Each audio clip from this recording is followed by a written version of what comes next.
श्री कृष्ण।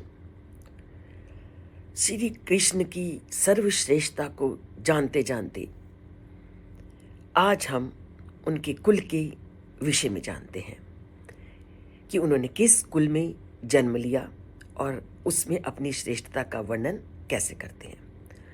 तो वो कहते हैं, वृषीणाम वासुदेवो अस्मि, पांडवा नाम धनंजया, मुनि नाम अपि अहम व्यासा, कवि नाम उष्णः कवि।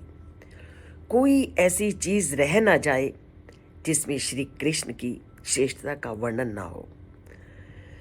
तो भगवान श्री कृष्ण ने पृथ्वी पर वृष्णि वंश में वासुदेव के पुत्र के रूप में जन्म लिया था और वृषि वंश में उत्पन्न होकर के वह सबसे गौरवशाली व्यक्तित्व वाले व्यक्ति कहलाए थे, क्योंकि सबसे ज्यादा श्रेष्ठ वृषणी वंश में श्री कृष्ण थे। तभी तो उन्होंने कहा, वृषीणाम वासुदेवो अस्मि, कि वृषणी वंश में मैं वासुदेव हूं।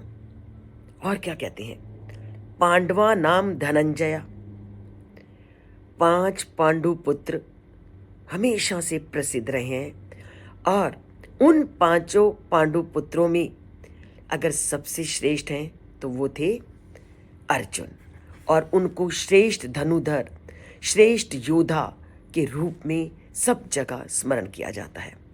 तो इसलिए श्री कृष्ण कहते हैं कि मैं 5 पांडवों में धनुर्धर अर्जुन हूं। और वह क्या थे, श्री कृष्ण के मित्र भी थे। भगवान ने उनको अपना परम पित्र भी माना।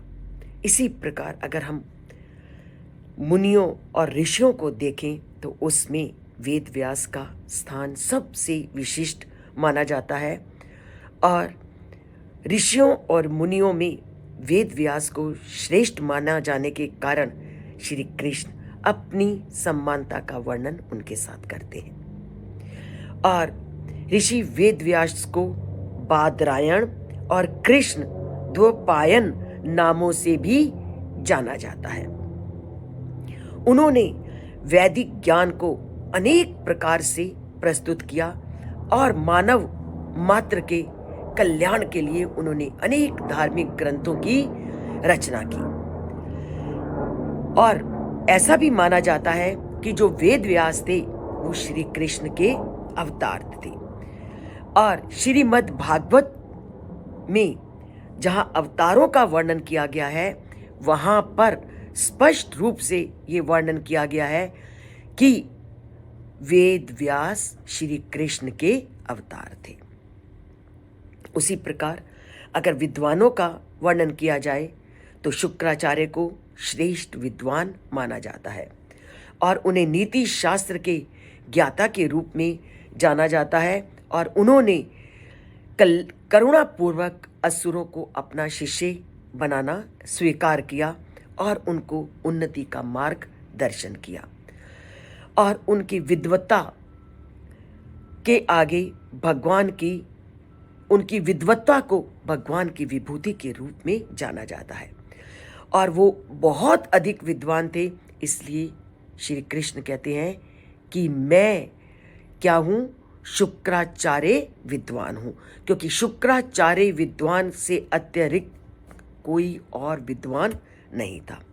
तो जहां विद्वानों की तुलना होती है वहां वे अपनी तुलना शुक्राचार्य से करते हैं, जहां ऋषियों की तुलना होती है तो वे अपने को वेद व्यास मानते हैं, और पांडवों में वे अपने आप को धनुर्धर और वृषणी वंश में वे वासुदेव कहते हैं। तो कुछ भी ऐसा नहीं है जहां श्री कृष्ण सबसे श्रेष्ठ ना हो। जब सबसे श्रेष्ठ वह परम पिता परमात्मा है तो उनका ध्यान, उनका जप करना बहुत जरूरी है, तभी संसार से पार उतरना संभव है। तो संसार से पार उतरना है तो श्री कृष्ण को जानना है, उसके लिए उनकी उपदेशों को समझना है, उनकी गीता को जानना है। उसके लिए चैनल पर आना, सब्सक्राइब करना और श्लोकों को पसंद आए तो लाइक भी करना है। जय श्री कृष्ण।